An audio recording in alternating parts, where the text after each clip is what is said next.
Ágora, entrevistas CDC, tu espacio de diálogo en materia constitucional. Buenas tardes con todos. Les damos la bienvenida al noveno episodio de nuestra segunda temporada de Ágora, entrevistas CDC,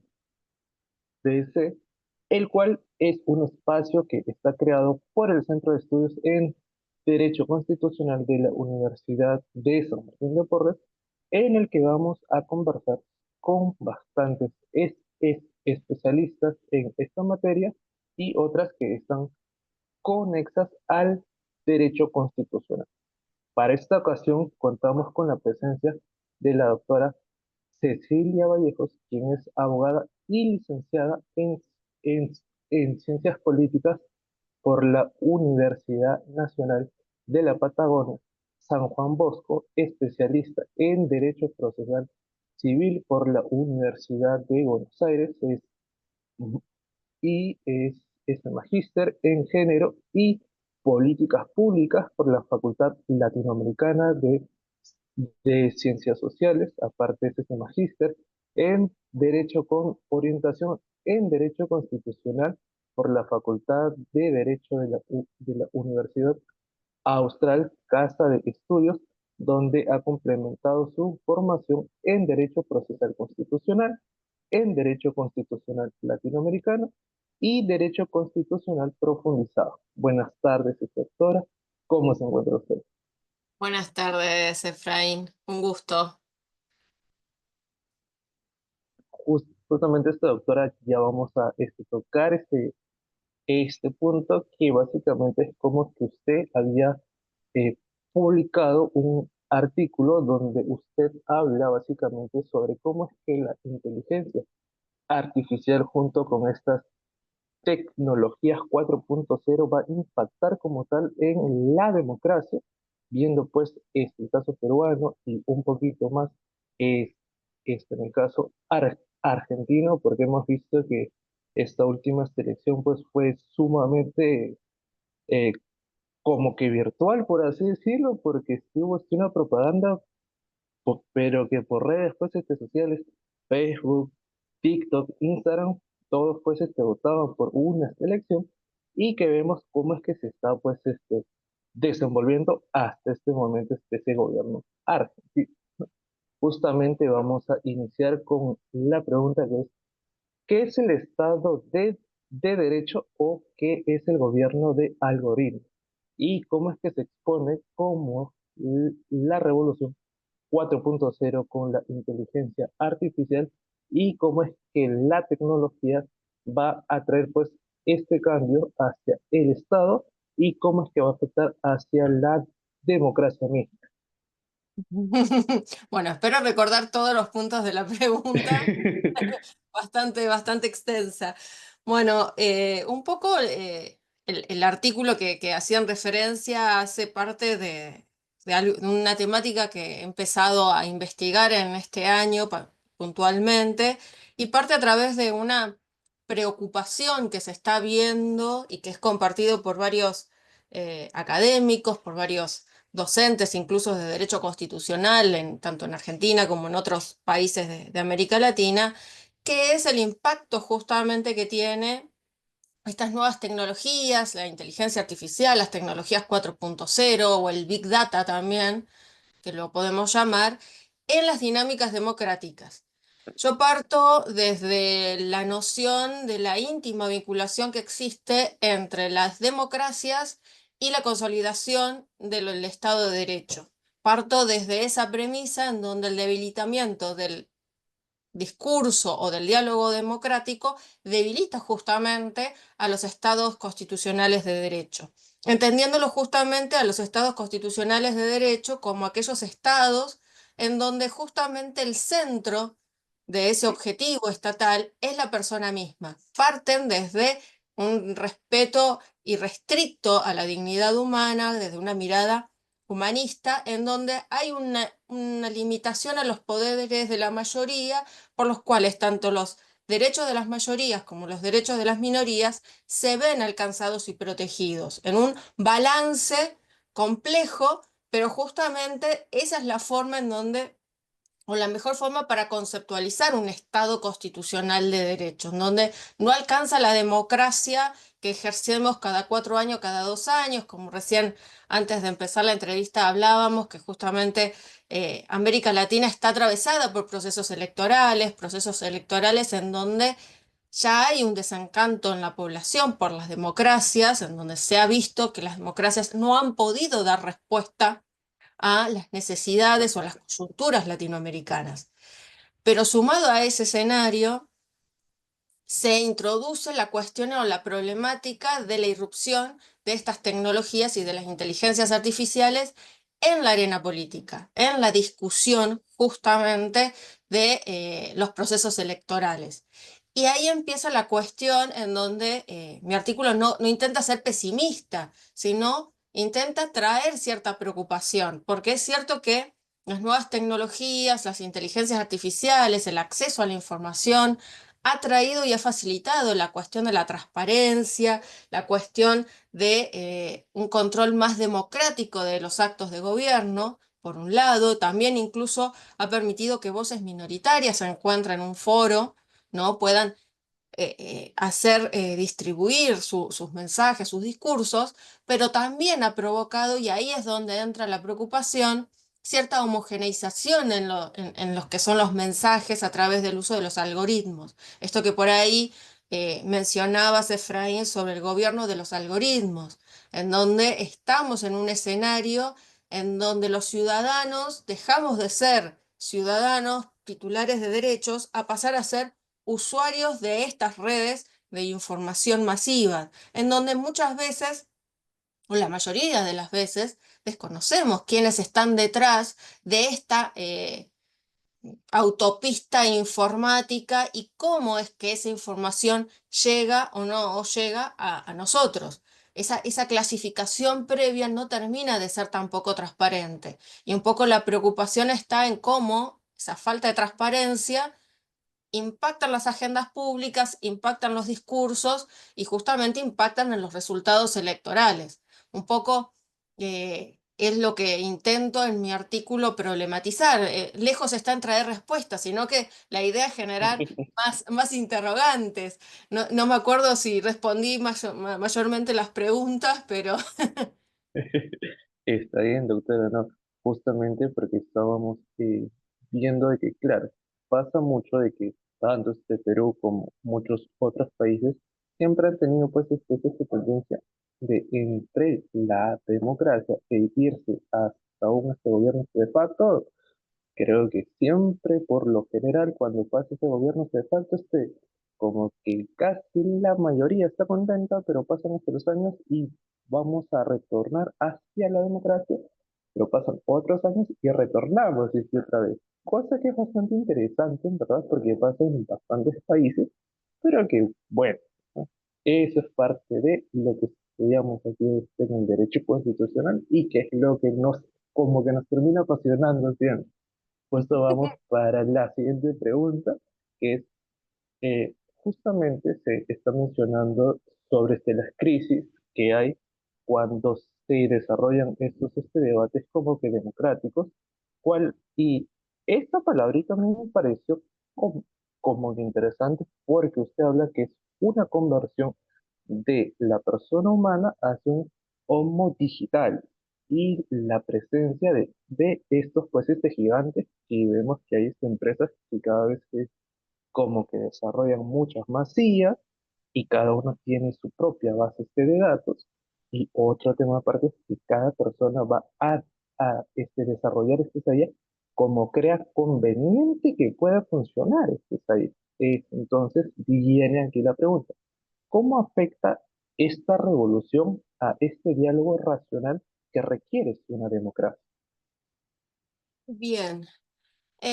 Un poco también en mi trabajo yo retomo a autores clásicos, siempre una profesora mía, la doctora Analía Orr, siempre nos hacía poner el acento en los autores clásicos que trabajaron la temática de la democracia. Y para analizar esto de la irrupción de las tecnologías, el Homo digitalis, esta sociedad de un consumo rápido y efímero.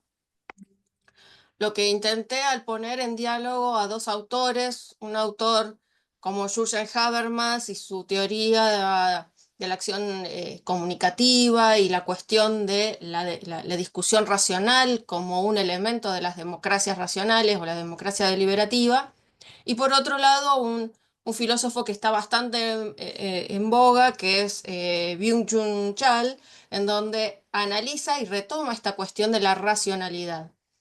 Y esta preocupación que tengo en esta irrupción y en los procesos democráticos y en los estados constitucionales de derecho en cuanto al debate racional, un poco este Homo digitalis lo que hace es recibir una gran cantidad de información en muy poco tiempo, es productor también de mucha información que se dispara y se distribuye a lo largo del globo sin reconocer fronteras. Es un ciudadano global, pero no pensado en aquel ciudadano global de la década del 90, sino que es un ciudadano global que excede a la imaginación de los que hablaban de globalización allá por principios y mediados de la década del 90, y que todo acontece rápido. Y ese acontecer rápido, esa cuestión de la sociedad de lo efímero, los consumos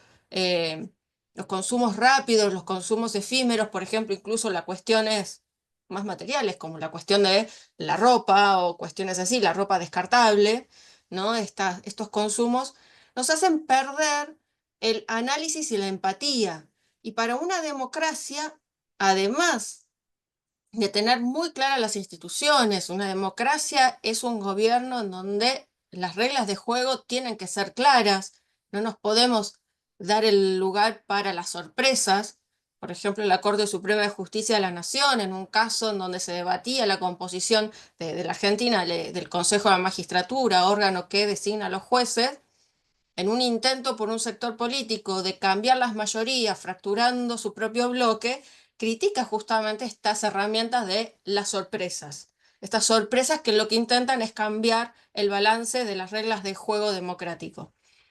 Pero todo esto necesita tiempo. La racionalidad, como dice Byung-Chul Chal, necesita tiempo. La racionalidad necesita ser elaborada y pensada. El problema es cuando estos bombardeos de información no me dan el tiempo suficiente para analizar esos discursos.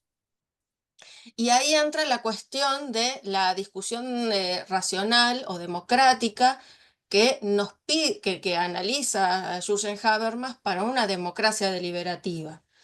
Hoy asistimos a procesos electorales con mensajes cada vez más efectistas, cada vez más cortos, cada vez más sencillos, como si quienes consumimos los mensajes políticos somos personas que no podemos analizar en profundidad las plataformas electorales. Y ese creo que es un problema que no solamente es, y lo advierto, no solamente en América Latina, creo que ya es un problema de las democracias occidentales, en donde, un poco retomando un concepto elaborado por los españoles, la democracia, ¿no? Donde la emotividad va marcando la agenda política para poder ganar las elecciones, ¿no? Esta cuestión de mensajes cortos, efectistas, y el empleo de las inteligencias artificiales incluso para hacer un juego sucio de alguna forma. Nosotros lo vimos en unas elecciones legislativas acá en la Argentina, en donde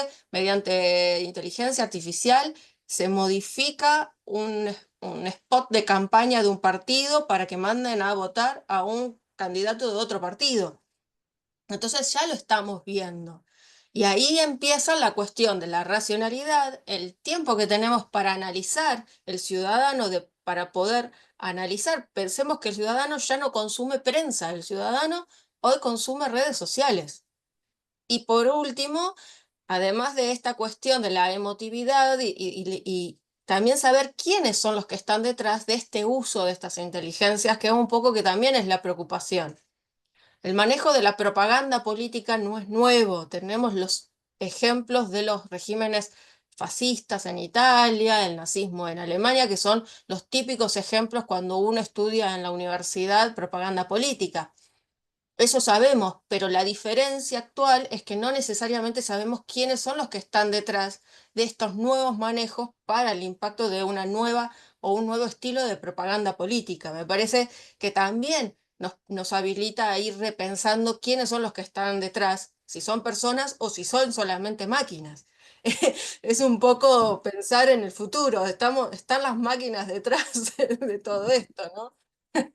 O, o las personas están detrás de estas máquinas que están detrás de otras personas, inclusivemente. Exactamente, que un poco cuando investigaba para este artículo, leía sobre, de Paul Nemitz, que es un especialista que trabaja para la Unión Europea como asesor, y justamente una de las preocupaciones en cuanto a las inteligencias artificiales y los estados constitucionales de derechos para Europa era la monopolización que existe detrás de quiénes son los que generan estas inteligencias, quiénes son los que tienen la capacidad para generar nuevas y mejores tecnologías o startups para poder avanzar en estas inteligencias. Y muchas veces estas grandes corporaciones tampoco conocemos quiénes son los que están detrás. Creo que, y también estas corporaciones han crecido tanto que hoy por hoy no tienen el límite tampoco de los estados. Los estados hoy han quedado pequeños al lado de estas corporaciones. Justamente había una parte que ya vamos como que a adelantarnos hacia otra pregunta que habla usted que antes siempre han existido estas especies de fronteras, ríos, montañas, lagos, lagunas, siempre. Pero cuando hablamos ya sobre una IA y sobre nuevas tecnologías como tal, ya no hay fronteras, porque yo puedo saber tranquilamente lo que está pasando hoy día acá en Perú, lo que está pasando en la Argentina, por ejemplo, y lo que está pasando en Gaza. Pero indistintamente vamos a ver, ok, pero hay que ver qué información estoy recibiendo, si es correcta la información, si es que tiene un buen sustento, o si es simplemente una idea que me está planteando pues este escenario catastrófico que se me está mostrando aquí en Perú y que yo no sé cómo voy a reaccionar, porque como usted ha comentado, no son dos informaciones, son 5, 10, 15 o hasta en una creciente que es completamente exponencial que entras y que ya te imaginas pues hasta casi todos los escenarios, por no decir todos completamente. Sí, ahí un poco la cuestión de las fronteras es una preocupación sobre el diseño constitucional de los estados occidentales. Hablo de los estados occidentales porque Oriente tiene otras preocupaciones y otras reglas, ¿no? Pero Occidente se ha basado, por lo menos desde el siglo XIX en adelante, sobre los mismos principios.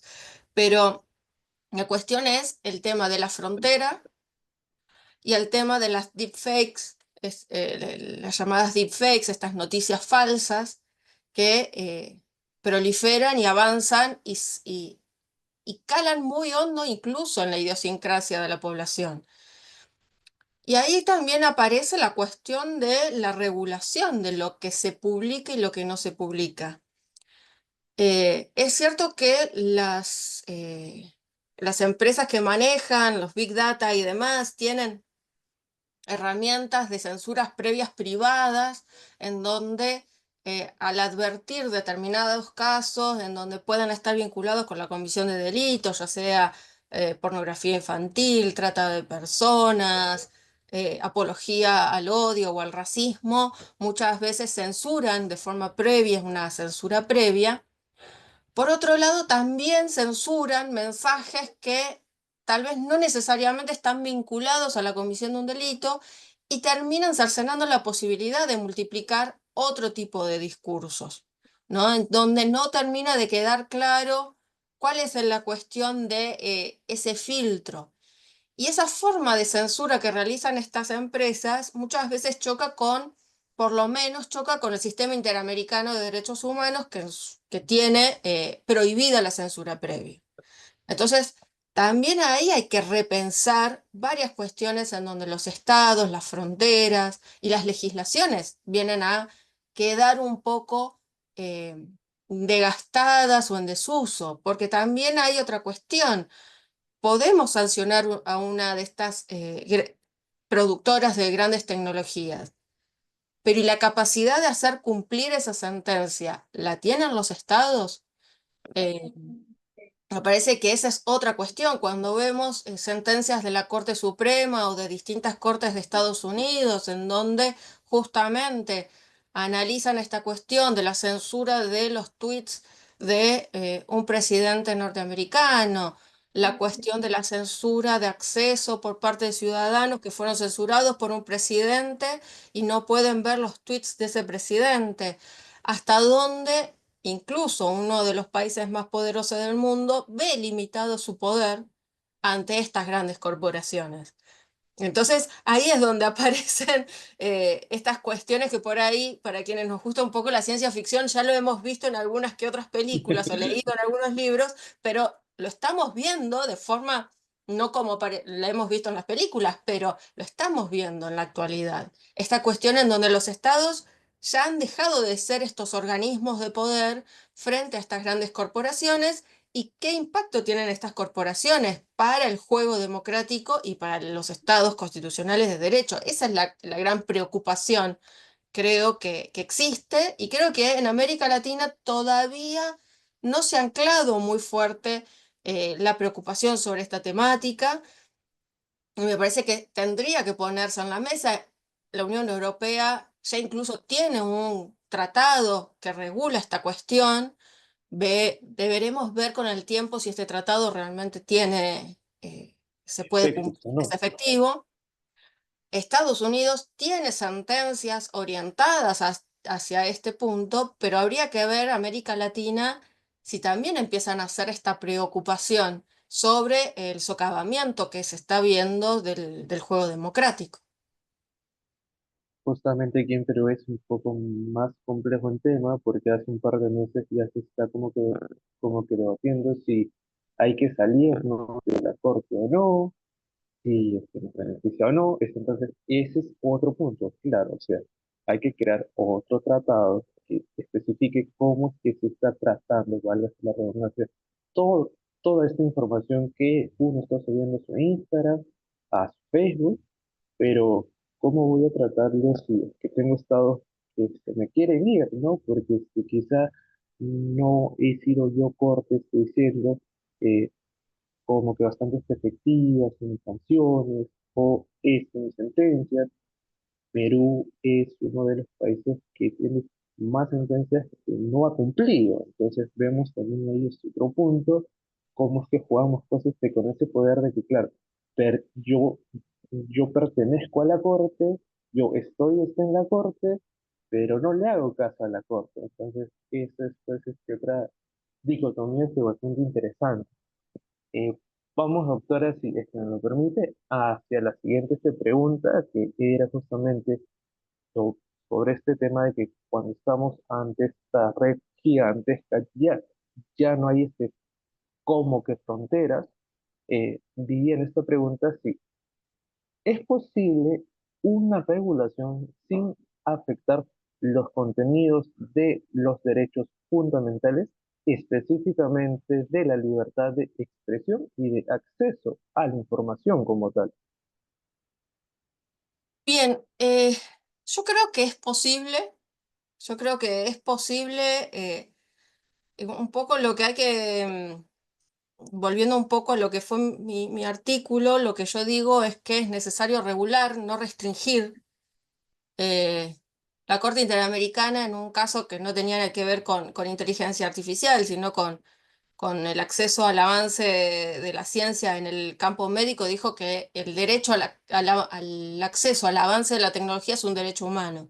Por lo tanto, no podemos restringir a la población al acceso al avance de la tecnología. Yo creo que se tiene que regular. El gran problema está en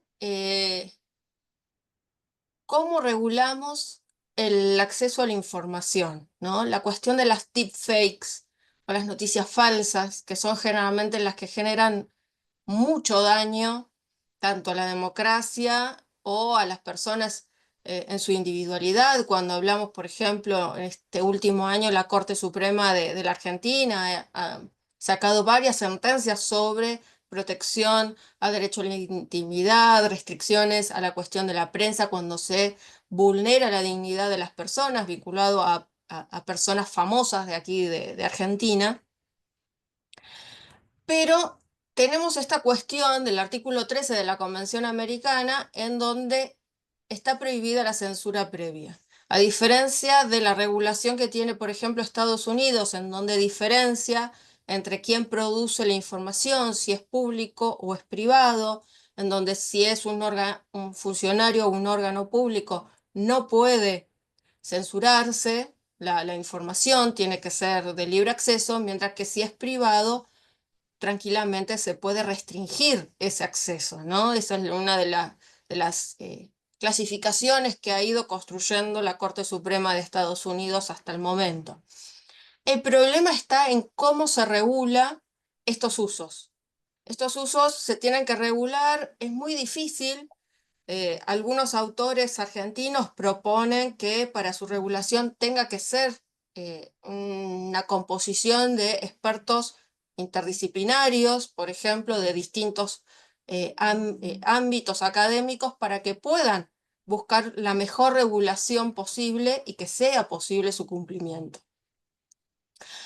De ninguna forma se tiene que pensar en que la población no puede acceder a la información. El tema es que es proteger el derecho al acceso a una información veraz. Ese sería la protección del derecho al acceso a una información veraz, la protección de acceder a la veracidad de la información. Y ante la pérdida, y esto es un poco preocupante también, ante la pérdida del poder que tiene la prensa cada vez más, que antes era incluso vista como un gran problema monstruo democrático la prensa, hoy la prensa se ha visto debilitada y esto también debilita a la cuestión democrática, porque ya quienes generan contenidos no son periodistas, no son personas que manejan o están atados a códigos de éticas y demás.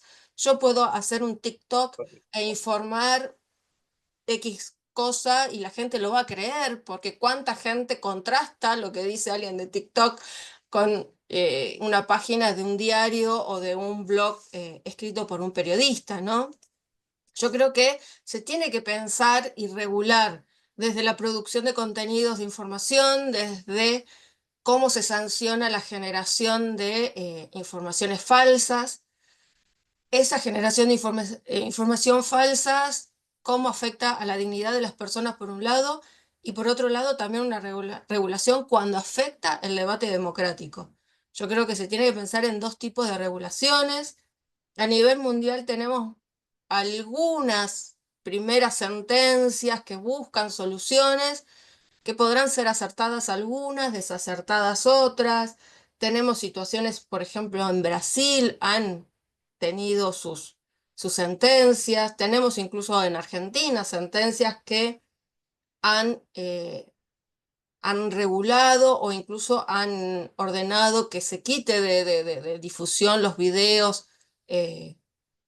generados por IA, pero después queda el daño colateral.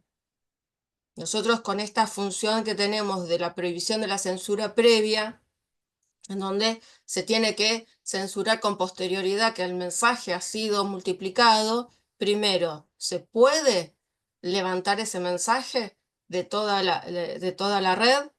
Tengo mis dudas.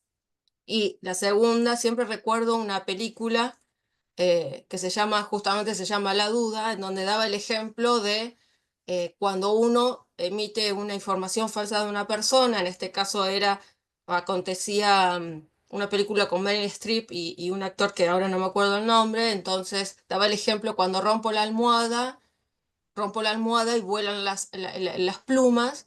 Yo puedo juntar las plumas y volver a meterlas en la almohada, pero muchas plumas van a seguir volando. Bueno, cuando yo saco una información falsa, voy a poder controlar un poco el daño colateral, pero siempre va a quedar esa duda de si realmente era falsa o no, y el daño ya quedó, ya se perfeccionó. Y el daño en este caso, en el debate democrático, ya quedó marcado. Y esa es la preocupación, y eso es cómo juega en el Estado constitucional de derecho. Justamente una pregunta interesante es, claro, cuando estamos viendo de quién va a regularlo, básicamente es el Estado, que es una pregunta que entra de cajón, que va a pedir opiniones pues técnicas y tal, pero viene el otro problema. Si el Estado va a regularlo, va a ser este mismo Estado quien lo va a poner en marcha, quien va a terminar controlando a estas, pues supongamos, empresas privadas que están trabajando con estas datas. Y ahí se tocó otro punto que es, claro, ya actualmente todos somos periodistas, entonces cada uno puede emitir cierta información, pero ¿qué pasaría, por ejemplo, si dentro de mi ignorancia yo comparto cierta información que consideré veraz, que consideré eficazmente válida, pero que luego veo de que no ha sido así? ¿Va a ser suficiente que yo diga, perdón, me confundí, o va a tener que ser plausible de una verdadera explicación? Son preguntas que cada vez hay que ir pues, como que, como que desarrollando un poco más, porque estamos como que recién gateando en estos temas, más que nada aquí en Latinoamérica, que yo hasta el momento creo que no conozco ninguna IA que haya sido pues creada en Perú o en Argentina, entonces casi todo es de Oriente. Entonces vemos ahí cómo es que podemos compatibilizar esta regulación con el aspecto democrático, porque claro, cuando llega la temporada de elecciones, todo el mundo es especialista dentro de su campaña, dentro de su partido político, porque considera que lo que va a hacer su partido político va a ser lo mejor para determinado país. Justamente aquí en el Perú, por ejemplo, hay un caso un poco peculiar, porque hay un alcalde que para transmitiendo todo lo que él hace como alcalde. Pero el punto está ahí también. ¿Hasta qué punto él puede Ágora, transmitir lo que hace como entrevistas alcalde? Porque CDC, es cierto, tu que espacio de diálogo va a en transmitir lo que materia hace en la constitucional. municipalidad. Pero ¿qué pasaría si de casualidad se filtra algo que no se debía de filtrar, afectando el derecho fundamental a la privacidad de un trabajador municipal? Y ese ejemplo que usted ha dado sobre esta, pues, sobre esta almohada, que es bastante interesante, porque claro, cuando uno suelta una información, ya la soltaste. Puedes borrar este video, lo puedes borrar tranquilamente. Pero este problema está en que A ya lo guardó, B ya lo compartió, C ya lo compartió, ya lo editó y lo ha vuelto a subir como si él hubiera creado este video. Entonces, eh, ¿cómo es que se podría com- como que trabajar en ese aspecto? Porque vemos que va a ser pues una sanción en cadena básicamente por una sola acción, pero que es para A, para B y para C. Bueno, ahí es complejo, es muy, es muy complejo pensar. La mayoría de los casos que he visto lo que han buscado es la posibilidad o no de identificar el generador de la información falsa o de la imagen falsa, ¿no? No se ha sancionado a los que porque les pareció interesante, divertido o porque decía justo lo que uno internamente creía, lo comparte, ¿no? Entonces seguimos trabajando en esta cuestión de la responsabilidad de quien genera la información falsa. Los casos que se han relevado justamente giran en torno a responsabilizar primero a quien genera la información falsa. Nosotros, por ejemplo, en Argentina, en cuanto a la responsabilidad de los buscadores de Internet, también se ha analizado la responsabilidad en determinados casos de de los buscadores de Internet, que pueden ser responsables de multiplicar la información falsa si, habiendo tomado conocimiento por el afectado que esa información se estaba distribuyendo a través de sus motores de búsqueda, no hicieron nada, ¿no? Es decir, en esos casos recién la responsabilidad podría trasladarse desde quien produce la información a quien la distribuye. Eso podría pensarse de alguna forma a través de quienes, un ejemplo, los influencers, los TikTokers, los YouTubers, que tienen una responsabilidad social como comunicadores más agravada que la que podemos llegar a tener nosotros. Y el otro que... Ah, y después está bueno lo que mencionás sobre que muchas de estas inteligencias, muchas de estas tecnologías no han sido generadas en América Latina. Y eso también es importante ponerlo en relieve, ¿no? Esta brecha digital, esta brecha económica que genera una nueva desigualdad a nivel global. Esta desigualdad tecnológica o la brecha digital también es importante analizarla, porque también qué poder de regulación pueden llegar a tener los estados ante corporaciones que no están dentro de sus fronteras. Esa es una gran, porque un ejemplo, la Unión Europea tiene productores de estas inteligencias artificiales o de las tecnologías 4.0 dentro de sus fronteras físicas. Estados Unidos lo tiene, pero en América Latina, y ni hablar, sectores mundiales mucho más complejos y empobrecidos, como por ejemplo África o zonas de Asia, están muy lejos de discutir eso. Entonces ahí es donde también hay que pensar. Yo creo que más allá de la regulación y de los intentos, hay que también hacer un fuerte trabajo de educación en lo que es la ciudadanía 4.0 o ciudadanos 4.0, en donde desde muy pequeños se enseñen al manejo de estas tecnologías. Porque hay, por lo menos en Argentina, hay cierta romantización de la irrupción de la inteligencia artificial. La inteligencia artificial va a mejorar los procesos en el Poder Judicial, va a mejorar los procesos de comunicación y demás, pero no se está trabajando y no se está problematizando en estos aspectos también, ¿no? Esta cuestión de la pérdida de la pluralidad y de aquellas señas o esas características que son propias del ser humano. La automatización parece como la discusión que se daba en el siglo XIX con la irrupción de las máquinas en las fábricas. Bueno, estamos ahora en la irrupción de las inteligencias artificiales, pero con un alcance, creo que la humanidad nunca vio un alcance de esta forma. Y me parece que está bueno empezar a problematizarlo, no demonizar, pero problematizar, hacer un debate crítico y profundo sobre la situación y cómo esto nos afecta como estados constitucionales de derecho. Justamente, doctora, ya casi vamos ya por la última pregunta, que es, ¿considera usted que la revolución 4.0 ha traído consigo cambios importantes para el Estado constitucional de derecho, sean buenos, malos, medios, pero ha traído cambios?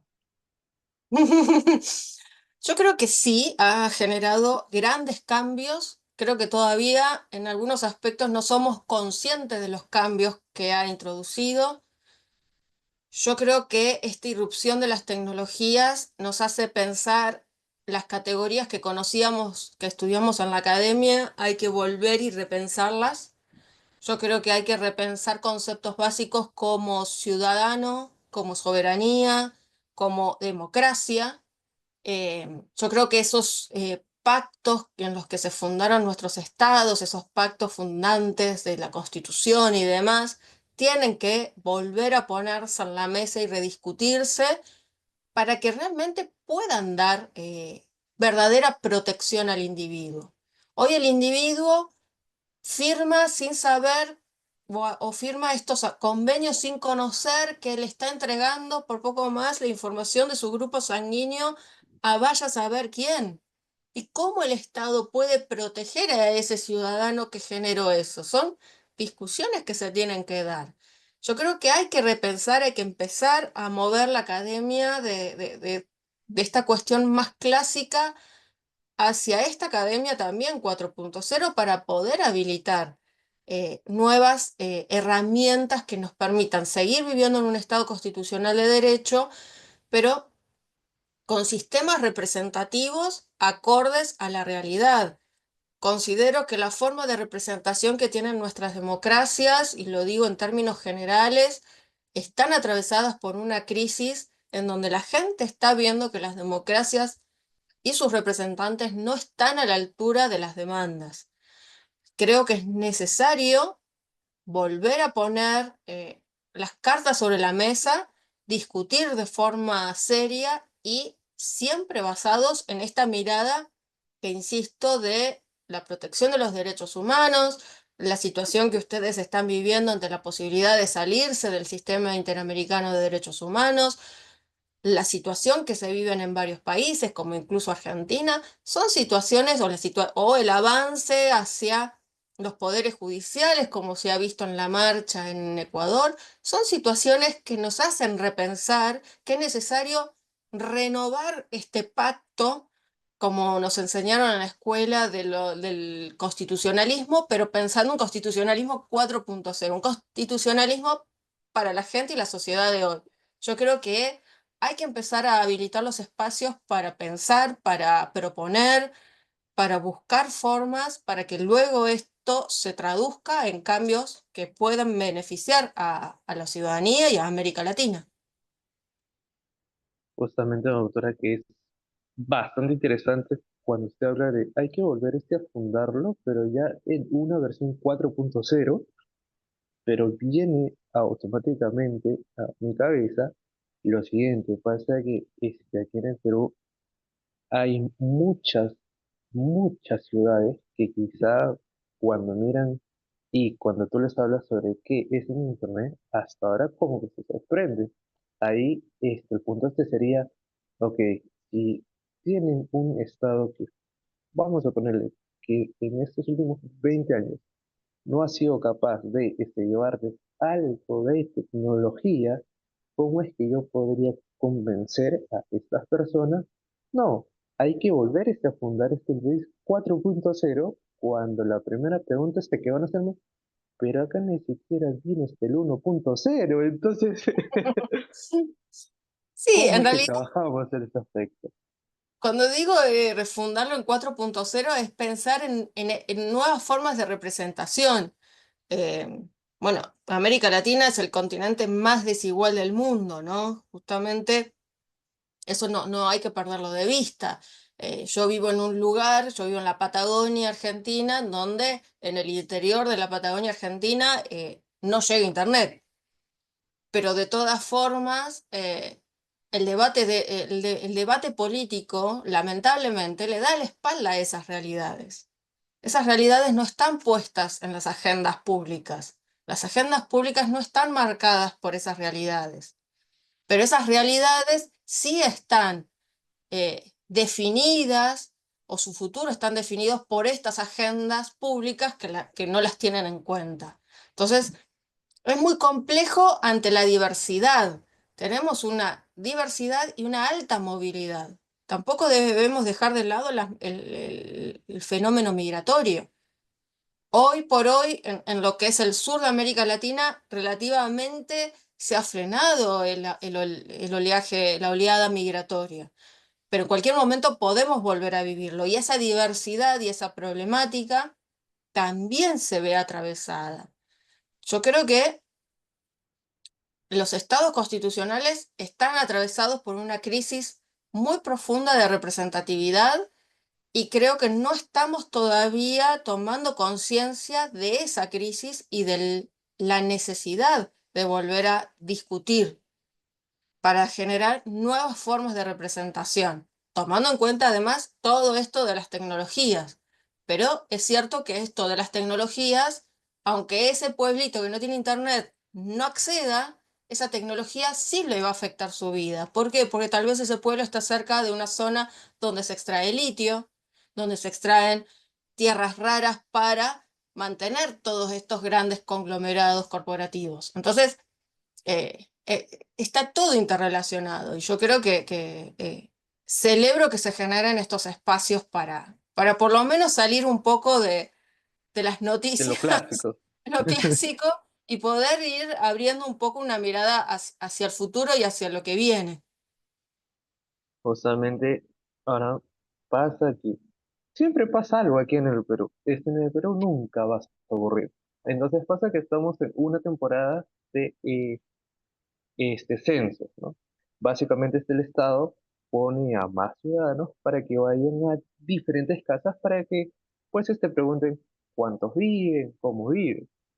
Pero acá relacionando este tema que es hermoso, ¿no? ¿Cómo es que esta información la población no la quiera dar porque no confía en que su estado constitucional sea eficaz? Porque está pasando, por ejemplo, de que van estos chicos, piden estas informaciones, pero hasta la gente dice, no, yo no te voy a dar porque yo no confío en qué cosa es lo que va a hacer mi presidenta, yo no confío en qué cosa está haciendo ni este gobierno regional, ni, ni este municipio que está a la vuelta de mi casa. Entonces, ¿cómo, cómo es que jugamos entre este poder de información que tiene este Estado, pero que lo requiere voluntariamente de cada ciudadano? Viéndolo de que, porque quizá pasará en algún momento de que se va a digitalizar todo este proceso. Y otro punto que se nos está pasando es, ok, supongamos de que el Estado tiene toda la información. ¿Qué pasa si alguien va a vulnerar dicha información, publicita toda la información de todos los ciudadanos y ahí la pregunta cae de cajón? ¿Se le va a imputar hacia el mismo Estado para que se haga su propio juicio porque está vulnerando, porque no ha sabido cómo cuidar la información de cada uno de sus integrantes como tal? ¿O simplemente es que se hace una cacería hacia la persona que ha vulnerado lo que se supone nunca debió de vulnerar? Ujú.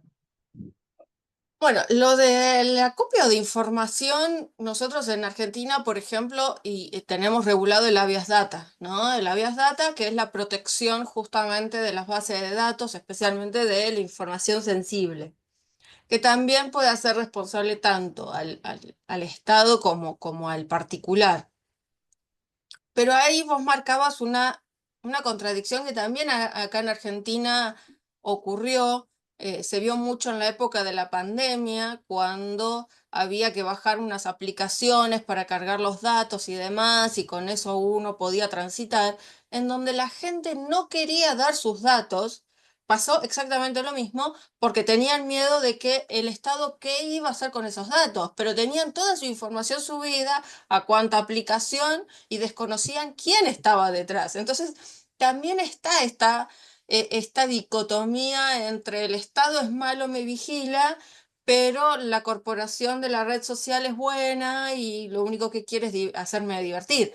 Entonces, hay también esa dicotomía en la gente en donde al Estado no le quiere dar ninguna información, pero le sube absolutamente toda su historia de vida para hacerse una caricatura de sí mismo, ¿no? Entonces tenemos esa cuestión que yo creo que es de la falta de educación, educar en esto. Las escuelas también tienen que educar en este tipo de cuestiones. Las escuelas no, por lo menos en Argentina, no están educando sobre la importancia y los cuidados sobre este tipo de manejos y las informaciones que uno sube y el impacto ambiental que generan las inteligencias artificiales, que ese es otro debate también que se tiene que dar. La cantidad de agua que utilizan las inteligencias artificiales para hacer simplemente una caricatura de uno mismo. Eso también se tiene que poner en el escenario. Pero cada vez estas herramientas avanzan a un tiempo cada vez más acelerado y las posibilidades de reacción es como una perplejidad por parte de los estados. Los estados están perplejos ante este avance y las posibilidades de regulación o de protección van a destiempo, porque avanzan tan rápido, sin ninguna regulación, que cuando el Estado quiere intervenir, ya pasó. Pasaron todos los autos de Fórmula 1 en el medio, cuando se quiso dar cuenta. Ese es el gran problema que estamos viendo. Bueno, doctora, ha sido sumamente interesante esta conversación, esta entrevista. Espero que lo haya pasado bien. Entró un poquito de risas y claro, es una forma de repensar cómo es que el derecho constitucional que se concibió desde un primer pues este paso se está cambiando y estamos viendo que se está afectando y que se está cambiando muchos modelos constitucionales, cómo es que estos van a ver para mañana más tarde si es que van a cambiarse completamente, si es que van a refundarse o simplemente si es que van a aprobar leyes como que más pues especiales y que quedaría ahí, pero que eso ya va a depender de cómo es que cada destinación y cada pues gobierno quiera autorregularse y si es que se va ante una corte o ante una convención, qué tanto está dispuesto de ceder de su poder para aceptar otro poder más soberano, por así decirlo. Exacto. Yo creo que ahí un concepto que retomás, Efraín, es el de soberanía. Yo creo que la concepción misma de soberanía hoy se ha visto modificada, se vio modificada en la época de la globalización, se vio modificada con la creación de los bloques internacionales, se vio modificada cuando los estados reconocieron la autoridad de la Corte Interamericana de Derechos Humanos. Hoy la soberanía se ve afectada por el Big Data. Y otro punto que, como reflexión, un escritor israelí, Noah Yuval Harari, dice que los organismos son algoritmos en esta nueva era. Yo creo que hay que volver a pensar al ciudadano como una persona titular de dignidad y no como un simple algoritmo. Ahí es donde entra el problema y ahí es donde tiene que aparecer la importancia de los estados. Los estados no están para proteger los algoritmos, los estados están para proteger los derechos fundamentales de las personas, de las minorías y de las mayorías. Y ahí es como volver a pedirle a nuestros estados, a nuestros gobernantes, de que protejan eso, que es lo más valioso y es la base justamente del Estado constitucional de derecho. Sumamente agradecido, doctora. Vamos ya a finalizar formalmente parte ya de este protocolo que está aquí. Vamos a agradecer a la doctora por su tiempo y por compartirnos estas reflexiones y opiniones en cuanto a la inteligencia artificial, que es la tecnología 4.0, y cómo es que se está cambiando el modelo del Estado constitucional de derecho, no solamente está en el Perú, no solamente en la Argentina, sino básicamente en casi toda Latinoamérica. Esperamos, doctora, con mucho aprecio que pueda acompañarnos para unas pues, futuras sesiones, colaboraciones y esperarla quizás en algún momento para que venga aquí presencialmente en el Perú, para que podamos desarrollar ciertas ponencias que estarán ligadas indiscutiblemente a cómo es que se está cambiando el modelo constitucional peruano y de todo el mundo básicamente. A las personas que nos están viendo, vamos a invitarlos a que nos sigan por redes sociales, completamente voluntario, cabe destacar, no guardamos datos, Facebook, Instagram, LinkedIn y YouTube, que es por donde va a estar saliendo esta entrevista. Muchas gracias y hasta el siguiente episodio.